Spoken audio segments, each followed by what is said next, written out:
Out to a male who has fallen out of a tree. He has broken his ankle, is complaining of a broken ankle, and has a large laceration down his left arm. We'll begin the scenario now. As I approach the scenario, I'm checking for danger. I see he's fallen out of a tree, so I'm just checking, making sure there's no branches in the way, no other things that are immediately dangerous to myself or anyone else. As I approach, I'll also check for his response, so I'll just call out to the patient in this case. Hello sir, my name is Lucas, this is Dan. I've come to help you today. As I approach, he responds and he lets me know his name and he greets me, so I can assume that his respiration, his airway and his breathing are both fine. There's no obstruction, he doesn't seem to be having massive work of breathing. But as I approach, I also know that he is bleeding. You can see that there's a lot of blood pooling. So I'll immediately start on his hemorrhage control, which is a concern for his circulation.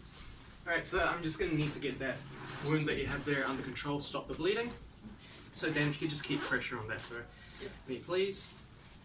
Get out my gauze, and I'd wet it with some saline to make sure that it doesn't stick when we have to take it off, if it needs to be taken off.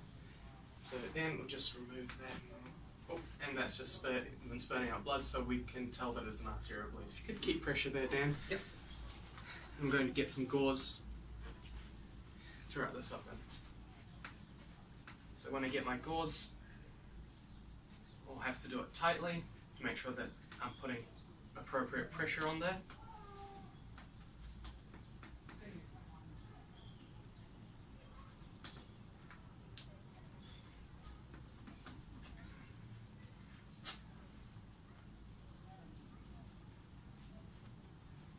And as I approach here, I'll just twist it 360 degrees so that there's extra pressure on the wound.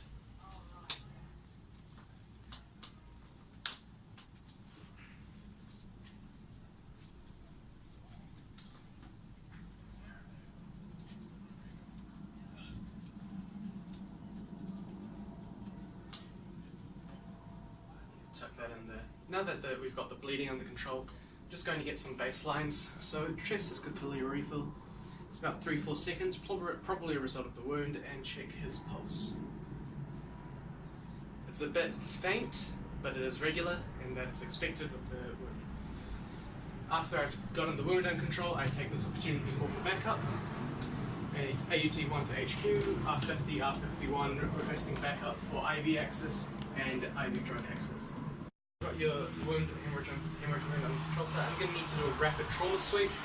So that will include me having to touch your body just to see if there's anything else wrong. Do I have consent to do that? So he does give me his consent, so I'll start up here with the head, making sure there's no lacerations or no fractures, checking my hands, make sure there's no blood. Cool, that's all in the right place. Next I'll move on to his neck. As I come to his neck, he cries out in pain, and then I ask him where the pain is coming from. He says it's coming from the center of his neck, so that's a midline neck injury. So I'll ask the patient to keep his hand held up, and Dan, if you could put his arm down, and come over here and stabilize his head, immobilize him so he doesn't make it any worse. I'll continue with my rapid trauma sweep, coming down the arm, to the hand, checking for blood, other arm, and his other hand. Next, I'll move on, make sure his shoulders is all right, come to the chest, check the ribs, check his sternum, then check all 4 quadrants of his abdomen, and then move on to his legs. So I do know that he has a possible fracture, possible broken ankle, so I'll be careful when I come down this way. Check his legs, check the blood, check the feet, check his other leg. Then as I come down this is the one he has soreness on, so as I come to the finisher, I just say, sir, I need to lift up your pants to have a look and compare your legs. Is that alright? He says it's alright. So I go ahead and pull up his pants. This one's all fine.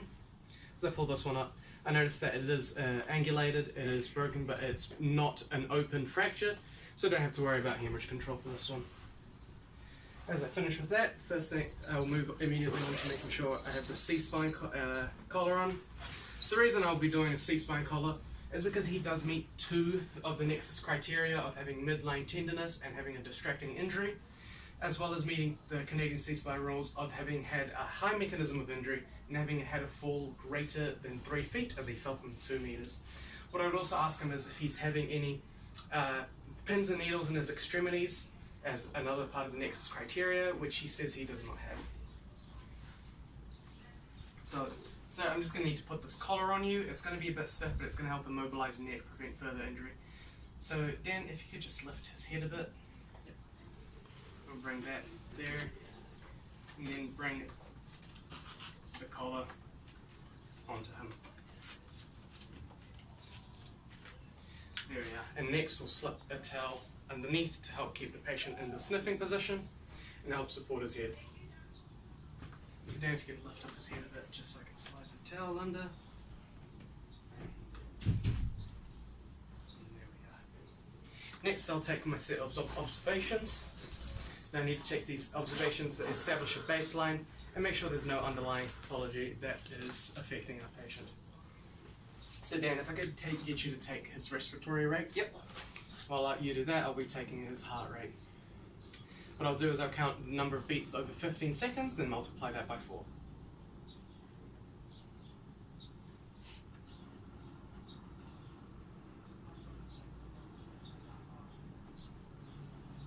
Cool, so he's got a heart rate of about 85, so it's slightly elevated, and that's appropriate since of his injury. I'll check his capillary refill.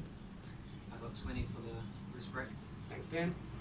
Which is a bit high, but given his injury, expected, and his capillary refill is also normal, which is 1 to 2 seconds. Next, I'll have to take his blood pressure, so I'll ask for his consent. So I'm going to need to take your blood pressure now. That includes me putting on this cuff, and it's going to go on, and I'm going to need to pump it up. It's going to be real tight, but I need to do this to make sure that there is no other underlying problems. So he goes ahead and gives me consent, so get that on him.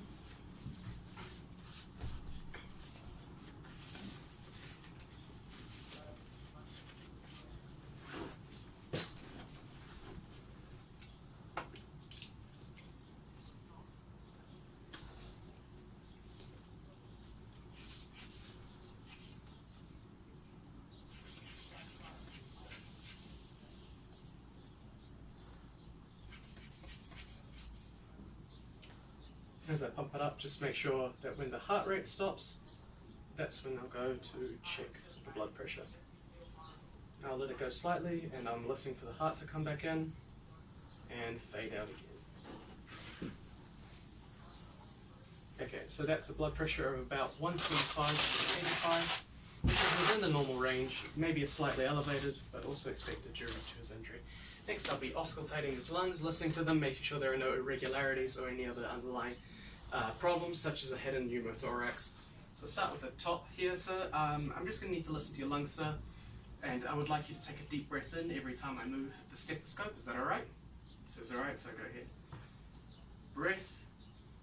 And now I check the other side opposite, just to compare them. Breath. Now the middle. The bottom. Now normally I would check the back, but since the patient is immobile, that is not possible. So I just go down as far as the side I can. Breath.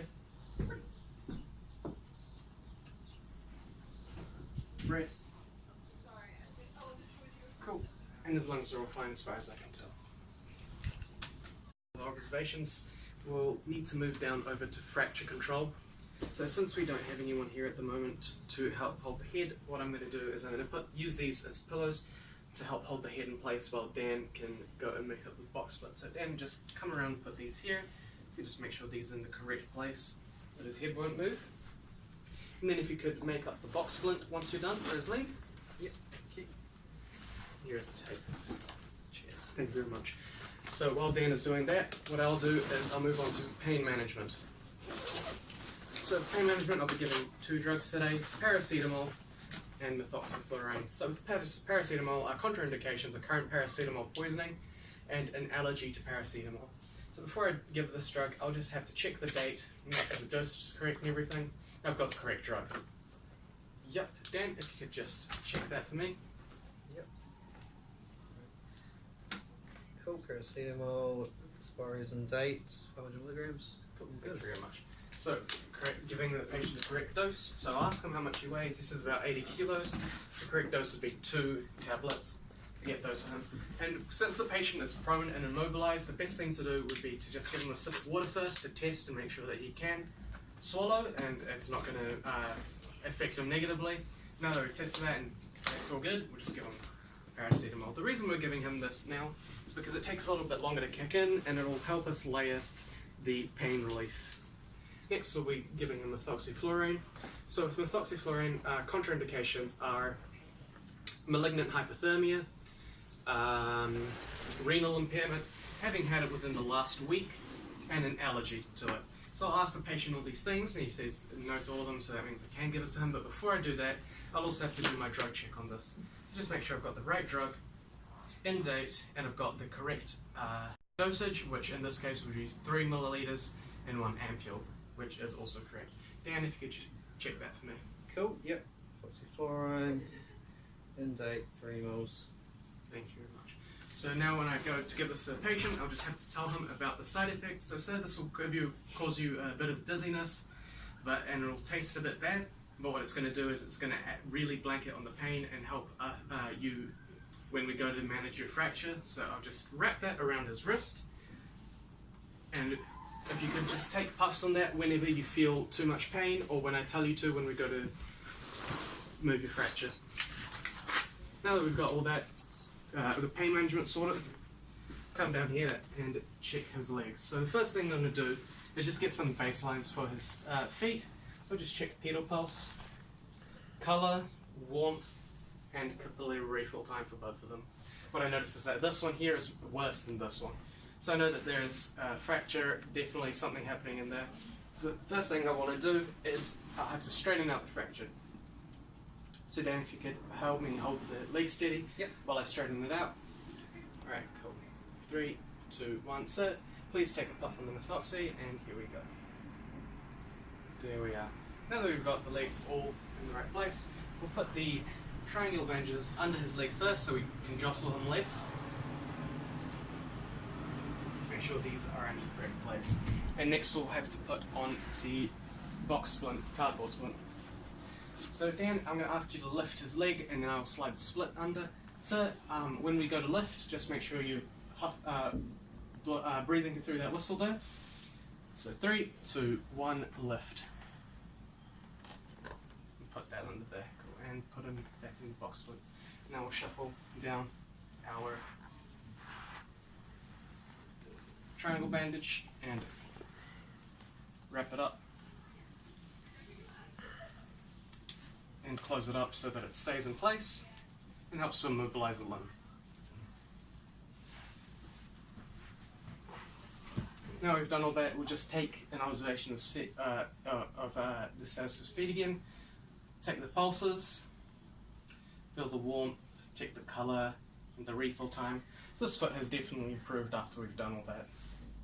Now that we've put everything in the splint, and we're just getting ready to pack up and go to hospital, I noticed that his wound that he has had, the bleeding wound from earlier, the bleeding has not stopped, it's starting to seep through the bandage. So knowing that the bleeding hasn't stopped, I'll need to apply tourniquet. So I'll grab it out and I'll explain to the patient and show it to him. Sir, this is a tourniquet. What it's going to do is it's going to completely cut off the blood flow so that we can stop the bleeding that's happening in your arm. I know this might sound like a bit much, but what it's going to do is it's going to help you to, it's going to stop you from bleeding out and it's going to help to save your life. Do we have your permission to do that? Yep, he gives permission, so we'll go ahead and do that. We'll come around to the limb, and when putting on a tourniquet, it must be 10 centimeters proximal to the wound or further. We'll come down through here, put it on as tight as possible, and then twist the windlass to cut off the blood flow, and put that over there so it doesn't come out. Right the time that it was applied, and now that it's all on, we'll just check his pulse. Yep, I'm not feeling a pulse, which is what we want. Next, I'll just unwrap the crepe bandage. Dan, as I unwrap, if you could just hold on the gauze that's underneath, just so it doesn't come off in case the blood is still flowing, we don't get squirted with it.